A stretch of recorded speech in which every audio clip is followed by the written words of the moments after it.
Hello students, welcome to today's newspaper analysis. We are going to cover the Tribune, the Hindu and the Financial Express. So on the first page of Tribune there is a news, deep ties with Nepal with sought our row with dialogue. आपको पता होना चाहिए कि नेपाल ने recently अपनी boundary को जो है वो ऑल्टर किया, अपने मैप को ऑल्टर किया और अपने पार्लियामेंट के थ्रू एक कॉन्स्टिट्यूशनल अमेंडमेंट करवाकर उस नक्शे को पास कर दिया। लेकिन इंडिया अभी भी डायलॉग के थ्रू इस सारे चीज़ को सॉल्व करना चाहता है। नेपाल इस समय is playing as a joker in the hands of China. तो आज अभी आपको लेटेस्ट पता होना चाहिए, इंडिया चाइना के बीच में एक स्टैंड ऑफ हुआ है बॉर्डर के ऊपर, LAC के ऊपर, Galwan valley, finger 4 observation point. Galwan is the name of the river. Galwan valley के अंदर इंडिया ने एक रोड बनाई जहां पर ग्लोब मास्टर नाम का हमारा जो स्ट्रेटेजिक वॉर प्लेन है उसको उतारा। तब से चाइना के साथ हमारा रो चल रहा है और इस समय China is trying to make Nepal second Pakistan for us. So keep following this story. It is going to be very important in mains examination or interview or anywhere it can be asked to you people. Then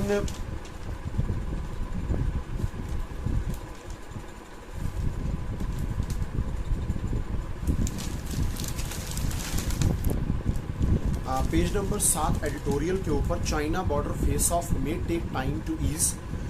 मैं आपको काफ़ी दिनों से इस story के बारे में बता रहा हूँ। आप इस पूरे आर्टिकल को ज़रूर पढ़िएगा। इसमें आपको पीपल्स लिबरेशन आर्मी, जो कि चाइना की आर्मी है, उसके बारे में पता चलेगा। 1962 में जब वॉर हुई उसके बाद LAC का बनना, तिब्बत ऑटोनॉमस रीजन के बारे में आप थोड़ा सा यहाँ से पढ़ सकते हैं। यहाँ पर आपको गोलबंद लहासा रेल लाइन का एक रेफरेंस मिलेगा। ये चाइना द्वारा बनाया गया एक बहुत इंपॉर्टेंट रेल लाइन है इस इलाके के अंदर और चाइनीज़ आर्मी की मोबिलिटी जो है इस रेल लाइन की प्रेजेंस की वजह से बहुत ज़्यादा यहाँ पर बढ़ी है। और इंडिया ने ये जो गलवान वैली के अंदर एक रोड का निर्माण किया, वो एक काउंटरिंग एफर्ट है हमारी आर्मी द्वारा, हमारी बॉर्डर रोड ऑर्गेनाइजेशन द्वारा, जिससे चाइना को इस समय बहुत ज़्यादा तकलीफ है। तो इस चीज़ को आप पढ़ेंगे तो आप इस तरह की स्टोरीज़ को देखेंगे, you will be able to get what is happening. इसी तरह यहाँ पर nuclear capable Dongfeng 3, Dongfeng 21 intermediate and medium range ballistic missiles का रेफरेंस है। ये चाइनीज़ आर्मी के 2 इम्पॉर्टेंट हथियार हैं। हाई ऑल्टीट्यूड वॉरफेयर के अंदर ऐसी मिसाइल्स का इस्तेमाल किया जा सकता है, इसके बारे में आपको पता चल जाएगा। तो आप इसको थोड़ा सा ध्यान से पढ़ेंगे आर्टिकल को। There is a lot of information about belt and road initiative. Belt and road initiative जो है ये 70 कंट्रीज़ के अंदर चाइना अप्रॉक्सीमेटली इन्वेस्टमेंट करके रोड नेटवर्क को डेवलप करना चाहता है अपने इकोनॉमिक एम्बिशंस को पूरा करने के लिए। तो इसको आप थोड़ा सा फॉलो करें। चाइना पाकिस्तान इकोनॉमिक कॉरिडोर, ये चाइना का सबसे बड़ा आप कह सकते हैं कि ओवरसीज़ इन्वेस्टमेंट है, जिसमें 2390 किलोमीटर लंबी एक रोड जो है वो पाकिस्तान के थ्रू ग्वादर पोर्ट, अरेबियन सी से लेके चाइना के वेस्टर्न जिंगजियांग रीजन तक बननी है। तो चाइना पाकिस्तान इकोनॉमिक कॉरिडोर, इसकी भी टेंशन्स चल रही हैं। तो काफ़ी सारी इन्फॉर्मेशन है इस आर्टिकल के अंदर, do pay attention to this one. तो कुछ इन्फॉर्मेशन मैंने आपको बता ही दी है कि what is the important information as far as this particular article is concern. Then हमारे यहाँ पर जो है वो पेज नंबर 10 के ऊपर खबर आई है, construction along LAC to be expedited. Government of India ने कहा है कि जितनी भी हमारी स्ट्रेटेजिक लोकेशंस हैं लाइन ऑफ एक्चुअल कंट्रोल के ऊपर, खासतौर पर लद्दाख के आसपास का इलाका, वहाँ पर बॉर्डर रोड ऑर्गेनाइजेशन को कहा गया है कि आप यहाँ पर जल्दी से जल्दी वर्कर्स को पहुँचाइए और यहाँ पर इंफ्रास्ट्रक्चर को डेवलप करना शुरू कीजिए। It is very important to develop infrastructure in this particular region so that we can counter China's development as far as this region is concern. Then page number 11 के ऊपर UN body to check police brutality, और united states के अंदर आपको पता होना चाहिए कि मिस्टर जॉर्ज फ्लॉयड की एक पुलिस द्वारा गलत तरीके से हैंडल किए जाने के कारण उनकी डेथ हो गई। तो उसके बाद ये एक ह्यूमैनिटेरियन क्राइसिस इस समय यूएसए के अंदर चल रहा है। तो यूनाइटेड नेशंस की जो मेन बॉडी है, United nations human right council, उन्होंने कहा है कि पुलिस ब्रूटैलिटी को बहुत ध्यान से चेक किया जाना चाहिए। It is very important that human rights are not violated by the police authorities. तो आपको थोड़ा सा united nations human right council के बारे में यहाँ पर अपडेट कर दूँ। ये यूनाइटेड नेशंस की मेन बॉडी है जो कि प्रमोट और प्रोटेक्ट करती है ह्यूमन राइट्स को अराउंड द वर्ल्ड। इसमें 47 मेंबर्स होते हैं रीजनल ग्रुपिंग बेसिस के ऊपर। वर्ल्ड यूनाइटेड नेशंस की रीजनल ग्रुपिंग्स होती हैं, जैसे आप एशिया का ग्रुप लगा लीजिए, वेस्टर्न यूरोप का ग्रुप लगा लीजिए। तो इस तरह से रीजनल ग्रुपिंग में से मेंबर्स चूज होते हैं 3 साल की टर्म के लिए, और इनका हेडक्वार्टर जिनीवा स्विट्जरलैंड के अंदर है। 15 मार्च 2006 को ये बॉडी बनती है, और यूनाइटेड नेशन जनरल असेंबली इनकी पेरेंट बॉडी है। ये किन फील्ड्स के अंदर काम करते हैं? Freedom of association and assembly, freedom of expression, freedom of belief in religion, women's rights, LGBT rights, और रेसिज्म, एथनिक माइनॉरिटीज़ के अगेंस्ट जो एट्रॉसिटीज़ होती हैं, ये उनके अगेंस्ट जो है ये काम करते हैं। तो इनके कामों की आप लिस्ट बना लीजिएगा, वेरी इंपॉर्टेंट। इसके अंदर 47 मेंबर्स होते हैं, जैसे मैंने आपको बताया कि ये रीजनल ग्रुपिंग्स में से चुने जाते हैं। जैसे 13 मेंबर्स जो हैं इस समय अफ्रीकन ग्रुप में से हैं, 13 मेंबर्स जो हैं वो एशिया पैसिफिक ग्रुप में से हैं। तो इस तरह से रीजनल ग्रुपिंग्स बनाई गई हैं। 6 मेंबर्स ईस्टर्न यूरोपियन ग्रुप में से, 8 मेंबर्स लैटिन अमेरिकन और कैरेबियन ग्रुप में से हैं, 7 मेंबर्स वेस्टर्न यूरोपियन एंड दूसरे ग्रुप्स के अंदर से हैं। तो आप इस बात को ध्यान से समझिएगा। इंडिया की जो मेंबरशिप है वो 2019 से लेके 2021 तक है इस बॉडी के अंदर। तो आपको ये बातें पता होनी चाहिए United nations human rights council के बारे में, वेरी इंपॉर्टेंट बॉडी।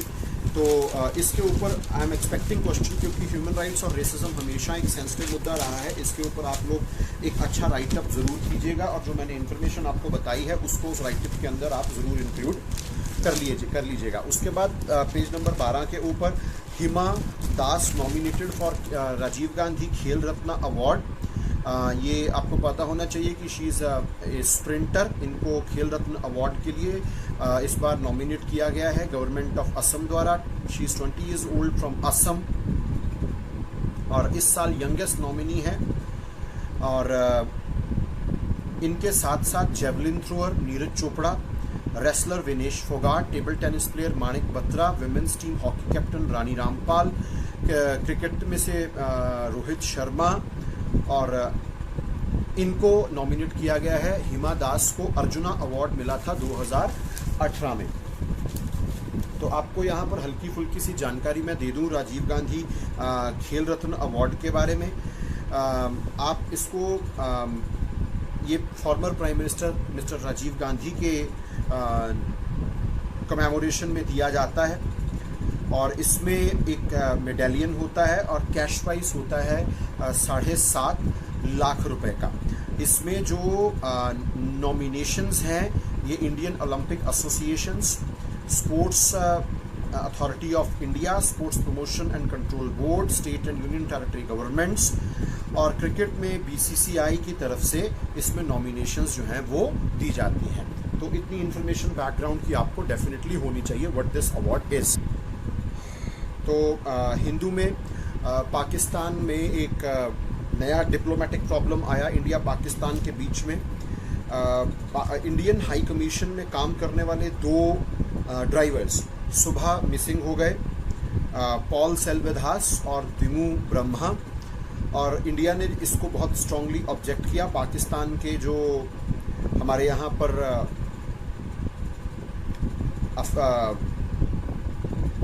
इंचार्ज हैं डिप्लोमेटिक अफेयर्स के मिस्टर सईद हैदर शाह, उनको बुलाया गया। इंडिया ने स्ट्रांगली ऑब्जेक्ट किया और लोकल पुलिस ने उनको रिलीज़ किया। इस को भी आप फॉलो करते रहिए। ये डिप्लोमेटिक फ्रंट पर एक तरह की वॉर है बिटवीन इंडिया एंड पाकिस्तान। इस तरह के पॉइंट्स आपको डिप्लोमेसी के इश्यूज़ में काम आ सकते हैं। उसके बाद India China military commanders hold talks. 7 हफ्ते हो गए हैं लाइन ऑफ एक्चुअल कंट्रोल के ऊपर ये दिक्कतें होती हुई और टॉक्स चल रही थी। आज एक बहुत ज़बरदस्त एस्केलेशन हुई है गलवान वैली के पास फिंगर 4 ऑब्जर्वेशन पॉइंट के ऊपर। वहाँ पर एक चाइनीज़ आर्मी ने एक टेम्प्रेरी स्ट्रक्चर बनाया था। हमारे सोल्जर्स अब तक जो बताया जा रहा है कि उस टेम्प्रेरी स्ट्रक्चर को ऑब्जेक्ट करने गए थे और उनको हटाने गए थे। वहाँ ये स्कर्मिशेस हुई हैं और वहाँ पर कैजुअलिटीज़ हुई हैं इंडियन फोर्सेस की और चाइनीज़ फोर्सेस की। It's a big development on the LAC। Galwan valley को आप लोग मैप के ऊपर ज़रूर ढूंढिए। You must know the location of Galwan valley, Pangong Tso, hot springs. तो you must know the place location of these 3 things. Then Punjab के CM अमरिंदर सिंह जी ने प्राइम मिनिस्टर नरेंद्र मोदी को लिखा है कि एक ऑर्डिनेंस इशू किया गया। इनफैक्ट 2 ऑर्डिनेंसेस इशू किए गए हैं जो कि फार्मर बेनिफिट को ध्यान में रखते हुए और हमारे यहाँ पर फार्मिंग को एक कमर्शलाइज्ड रूप, एक बिजनेस मॉडल के ऊपर डेवलप करने के व्यू पॉइंट से दिए गए, इशू किए गए 2 ऑर्डिनेंसेस हैं। हल्का फुल्का सा आपको बता दूं ऑर्डिनेंस क्या होता है। हमारे देश के राष्ट्रपति के पास ऑर्डिनेंस मेकिंग पावर है under article 123 of the constitution. जब भी दोनों हाउस या कोई एक हाउस रिसेस में होता है तो उस समय हमारी काउंसिल ऑफ मिनिस्टर या कह लीजिए कैबिनेट के कहने पर राष्ट्रपति एक पर्टिकुलर मुद्दे के ऊपर ऑर्डिनेंस इशू कर सकते हैं। ऑर्डिनेंस का प्रभाव वैसा ही होता है जैसा पार्लियामेंट द्वारा पास किए गए एक लॉ का होता है और ऑर्डिनेंस के ऊपर भी वही लिमिटेशंस हैं जो पार्लियामेंट के ऊपर हैं कि जिन मुद्दों के ऊपर पार्लियामेंट लॉ नहीं बना सकता, प्रेसिडेंट भी उसके ऊपर ऑर्डिनेंस के थ्रू लॉ नहीं बना सकते। ये एक टेम्पररी अरेंजमेंट होता है। जब भी पार्लियामेंट दोबारा बैठेगी तो फिर दोबारा इस ऑर्डिनेंस को पार्लियामेंट में रखा जाएगा और ये डिसाइड किया जाएगा कि इस ऑर्डिनेंस को हम खत्म कर दें इमीडिएट प्रभाव से या इसको हम एक परमानेंट लॉ का रूप दे दें। बहुत सारे ऑर्डिनेंसेस पार्लियामेंट के दोबारा रीअसेंबल होने पर परमानेंट लॉज में कन्वर्ट कर दिए जाते हैं। तो ऐसी स्थितियों में ऑर्डिनेंस मेकिंग पावर जो है वो हमारे प्रेसिडेंट अंडर आर्टिकल 123, गवर्नर के पास अंडर आर्टिकल 213 में दिए गए हैं। तो 2 ऑर्डिनेंसेस पास हुए थे। ये जो दोनों ऑर्डिनेंसेस हैं ये बहुत ही ज़्यादा इम्पॉर्टेंट ऑर्डिनेंसेस हैं। 5 जून को ये हुए थे और इसमें पहला ऑर्डिनेंस जो है वो commercial buyer of the farm producer के साथ डील करता है, जिसमें ये कहा गया है कि फार्मर से फसल खरीदने के लिए APMC agriculture produce market committee से बाहर भी व्यापारी उनसे फसल खरीद सकते हैं। एक पैन कार्ड चाहिए, लाइसेंस का होना ज़रूरी नहीं है। APMCs के अंदर सिर्फ लाइसेंस होल्डर मिडलमैन खरीद फरोख्त करते हैं। दूसरा, इसके अंदर ये कहा गया था कि कॉन्ट्रैक्ट फार्मिंग में फार्मर की जो लैंड है उसको कोलेटरल के तौर पर कॉन्फिस्केट नहीं किया जा सकता अगर वायलेशन होती है फार्मर द्वारा कॉन्ट्रैक्ट फार्मिंग के नियम कायदे कानूनों की। तो इसके ऊपर एक पूरा डिटेल्ड वीडियो मैं बनाऊंगा, ज़रूर देखिएगा। बहुत इंपॉर्टेंट डेवलपमेंट है हमारे देश में एग्रीकल्चर के फ्यूचर को ध्यान में रखते हुए। 1 नेशन 1 एग्री मार्केट का जो प्रोसेस हमारी सरकार ने शुरू किया है ये उसका एक स्टेप आप मान सकते हैं। तो ये जो ऑर्डिनेंस है the farming produce trade and commerce promotion and facilitation ordinance इसका नाम है। मंडियों के बाहर जो है वो व्यापार हो सकता है। 3 दिनों के भीतर जो है वो किसान को भुगतान करना होगा और माल की डिलीवरी के बाद किसान को एक रसीद देनी होगी व्यापारियों द्वारा। इसमें इंस्पेक्टर राज जो होता है कि जो अंदर इंस्पेक्टर्स होते हैं APMCs के, वहाँ पर बहुत सारी दिक्कतें हैं APMCs के ऊपर। इसके ऊपर भी हम डिटेल में बात करेंगे। APMCs क्या होती हैं उसी वीडियो के अंदर आपको बताऊंगा। APMCs क्या होती हैं, APMCs की दिक्कतें क्या हैं और ये ऑर्डिनेंस जो है वो किस तरह से फार्मर को हेल्प कर सकता है। तो अभी तक आपको ये पता होना चाहिए। उसके बाद असम में जहाँ पर आपको पता है कि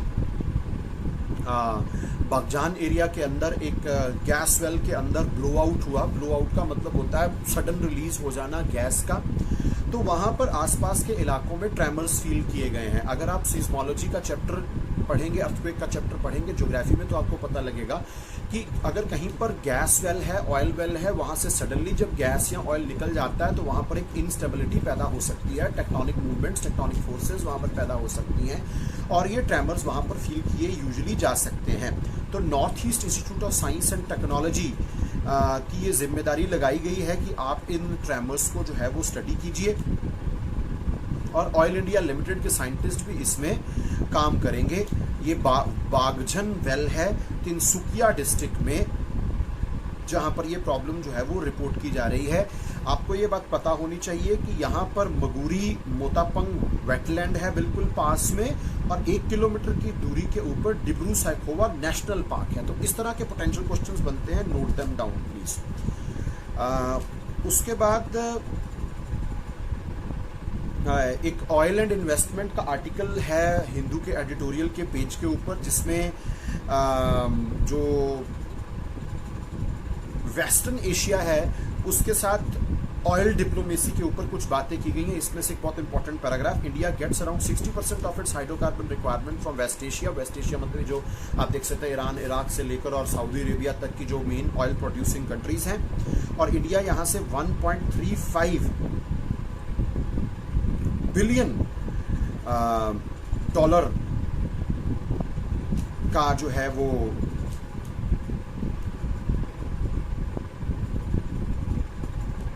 सेविंग करता है अगर $1 ड्रॉप होता है प्राइस में। और इस समय जो ब्रेंट ऑयल है, क्रूड ऑयल है, ये $40 के आसपास है।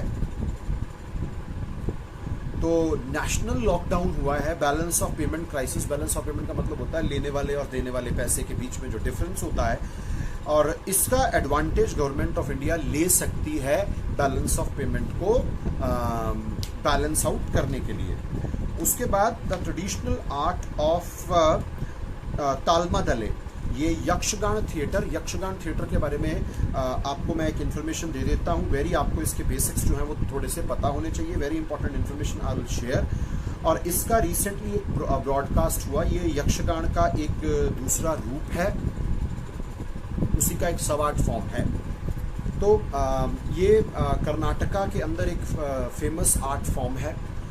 और यक्षगण, यक्षा शब्द, यक्ष जो हैं ये माना जाता है कि ये कुबेर के खजानों के रक्षक हैं। दूसरी तरफ हमारे भारत के लिटरेचर में ये भी मिलता है कि जो असुर थे वो 2 तरह के थे। जो फायदा पहुंचाने वाले उनको यक्ष कहा गया, जो नुकसान पहुंचाने वाले उनको राक्षस कहा गया। तो यक्षगण जो है ये वहाँ का एक बड़ा फेमस आर्ट फॉर्म है। तो इनको यक्ष को कहा जाता है कि ये नेचर स्पिरिट्स हैं, ये नेचर के रक्षक हैं, नेचर के अंदर जो खजाने हैं उनके रक्षक हैं। तो अपने महाभारत के अंदर भी युधिष्ठिर और एक यक्ष के बीच की, जो कि एक वाटर बॉडी को प्रोटेक्ट करता था, उनके बीच का वार्तालाप कभी ना कभी सुना होगा। तो यक्षगण आपको पता होना चाहिए। उसके बाद एक बहुत इम्पॉर्टेंट बॉडी है सिप्री, SIPRI। उनकी तरफ से एक रिपोर्ट जो है वो अभी पब्लिश हुई है, जिसमें ये बताया गया है कि चाइना के न्यूक्लियर आर्सेनल में भी इंक्रीज हुआ है। 2019 में जो है 290 वॉरहेड, अब 2020 में 320 वॉरहेड। इंडिया के जो वॉरहेड्स हैं वो 130-140 से बढ़कर 2020 में 150 हो गए। इसी तरह पाकिस्तान के वॉरहेड्स जो हैं वो 2019 150-60 से बढ़कर 160 हो गए। चाइना और पाकिस्तान जो है वो इस समय अपने न्यूक्लियर आर्सेनल को बढ़ा रहे हैं। जो पाकिस्तान की चाइना की जो पॉलिसी ऑफ एनसर्कलमेंट है, जिसके थ्रू वो चाइना को अलग अलग, इंडिया को अलग अलग रास्तों से, अलग अलग तौर तरीकों से घेरना चाहता है, वाटर फ्रंट पर, लैंड फ्रंट पर। तो उसमें पाकिस्तान के अंदर न्यूक्लियर आर्सेनल को डेवलप करना उनकी हार्ड डिप्लोमेसी का एक बहुत अहम हिस्सा है। तो आपको मैं सिप्री के बारे में बता दूं, Stockholm international peace research institute. ये एक इंटरनेशनल इंस्टीट्यूट है, स्वीडन में बेस्ड है, जो कि रिसर्च करते हैं conflict, armaments, arms control, disarmament की फील्ड में। 1966 में ये बॉडी जो है ये बनाई गई, और हेडक्वार्टर इनका सोलना नाम की जगह है, स्वीडन, वहाँ पर है। तो ये बताते हैं कि दुनिया में इस समय आर्मामेंट की फील्ड में, न्यूक्लियर आर्म्स की केस में क्या चल रहा है। तो सिप्री की रिपोर्ट्स बहुत ज़्यादा इंपॉर्टेंट मानी जाती है। तो ICMR ने कहा है कि हमें फास्टर कोविड-19 टेस्टिंग किट्स चाहिए। इस न्यूज़ के अंदर एक टेस्टिंग किट का नाम मिल रहा है जिसका नाम है स्टैंडर्ड क्यू कोविड-19 एंटीजन डिटेक्शन टेस्ट।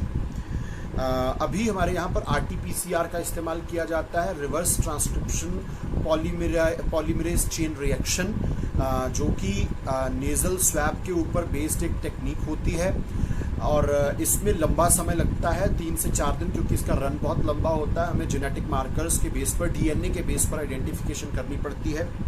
तो पहले यहाँ पर शब्द एंटीजन को समझिए। एंटीजन एक ऐसा सब्सटेंस हो सकता है, कोई माइक्रोब, कोई उसका हिस्सा, कोई केमिकल, कोई प्रोटीन, कोई कार्बोहाइड्रेट, कोई fat molecule, anything which can produce an immune response in your body is called as an antigen. जब भी आपकी बॉडी के अंदर कोई इन्फेक्शन होती है तो ये एंटीजन्स डेफिनेटली डिटेक्ट होते हैं। तो इसके ऊपर ये टेस्ट बेस्ड है और इससे जो टेस्ट्स हैं, जो रिजल्ट्स हैं, वो 15 मिनट से 30 मिनट्स के बीच में मिल सकते हैं। इससे ज़्यादा हम टेस्टिंग कर पाएंगे और ट्रैक एंड ट्रेस का काम जल्दी हो पाएगा और हम जल्दी से इसको काउंटर कर पाएंगे कोविड-19 पैंडेमिक को। ये जो टेस्ट किट है ये ST बायोसेंसर, ये एक साउथ कोरियन बेस्ड कंपनी है जिनका मैन्युफैक्चरिंग प्लांट मानेसर गुरुग्राम में है। तो इसके ऊपर जो है वो ICMR ने कहा है कि हॉटस्पॉट्स के अंदर इसके ऊपर ध्यान देके हम टेस्टिंग की स्पीड को बढ़ा सकते हैं।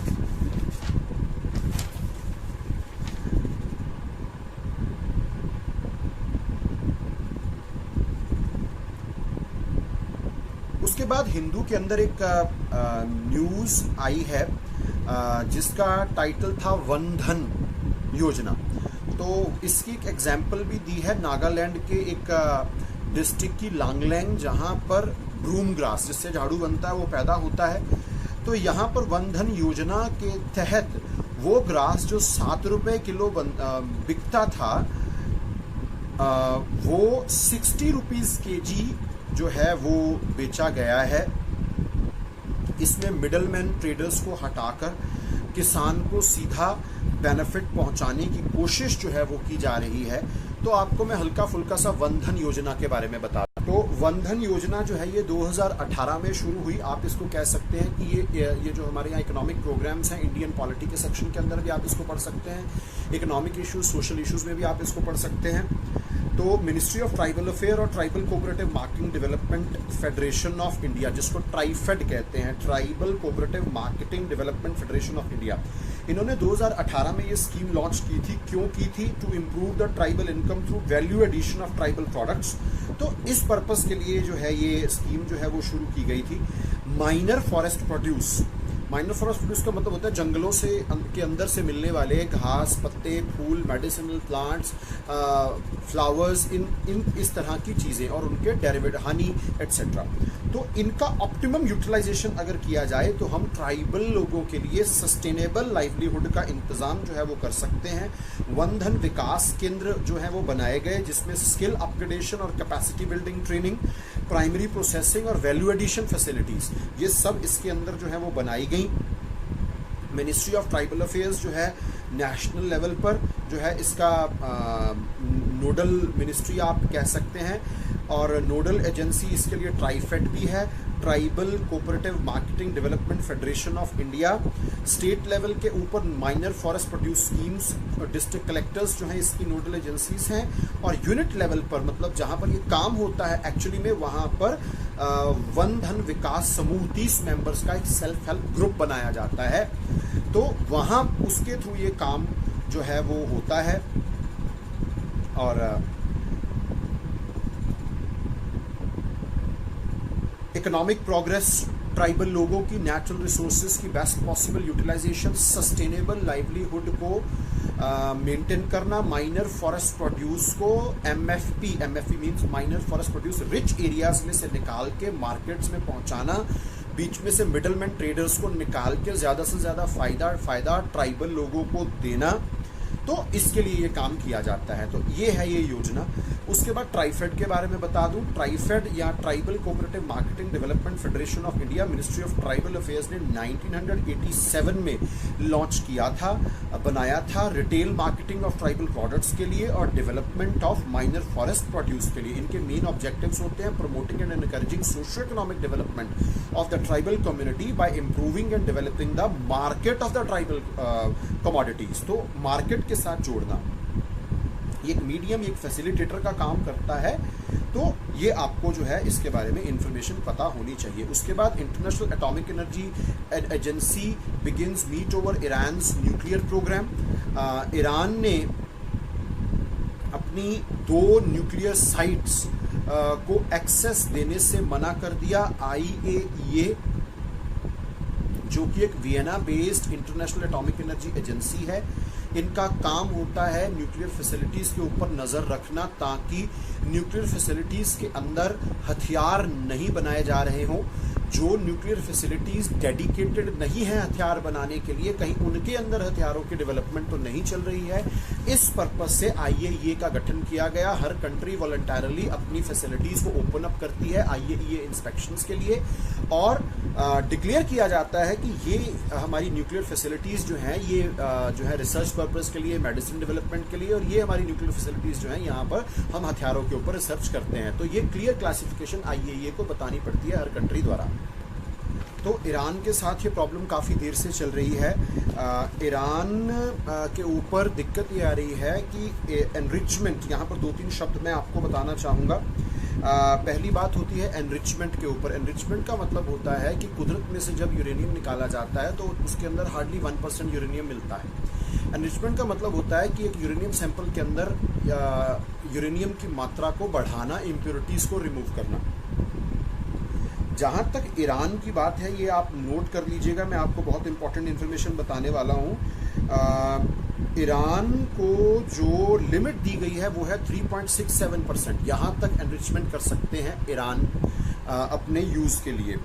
और लेकिन ये भी पाया गया है कि ईरान ने 4.5% तक एनरिचमेंट की है। इसी तरह ईरान के पास 300 किलोग्राम तक ही एनरिच्ड यूरेनियम हो सकता है, जबकि रीसेंट रिपोर्ट्स के अनुसार ईरान के पास 1571.6 किलोग्राम लो एनरिच्ड यूरेनियम है, जो कि उनको दी गई लिमिट से बहुत ज़्यादा है।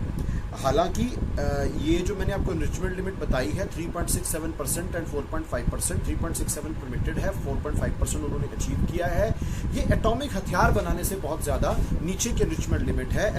एटॉमिक हथियार बनाने के लिए 80 से 90% तक एनरिच करना पड़ता है यूरेनियम को। यूरेनियम 235 इज़ द फिसिल मटीरियल या फिसाइल मटीरियल, जिसका इस्तेमाल न्यूक्लियर बॉम्ब्स बनाने के लिए किया जा सकता है।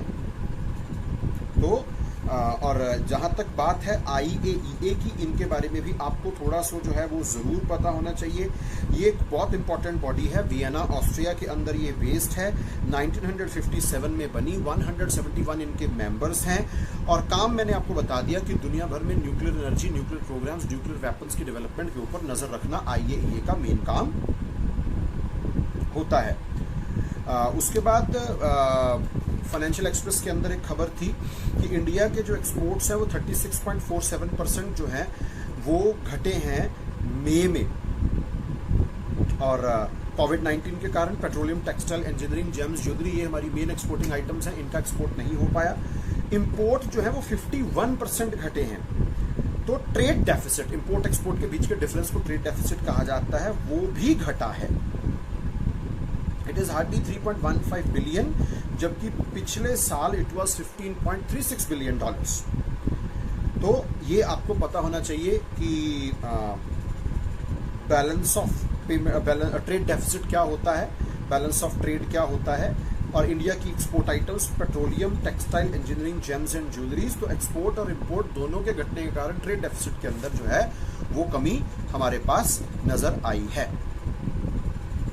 तो इसी तरह ECGC के ऊपर एक छोटा सा वहाँ पर इंफॉर्मेशन है।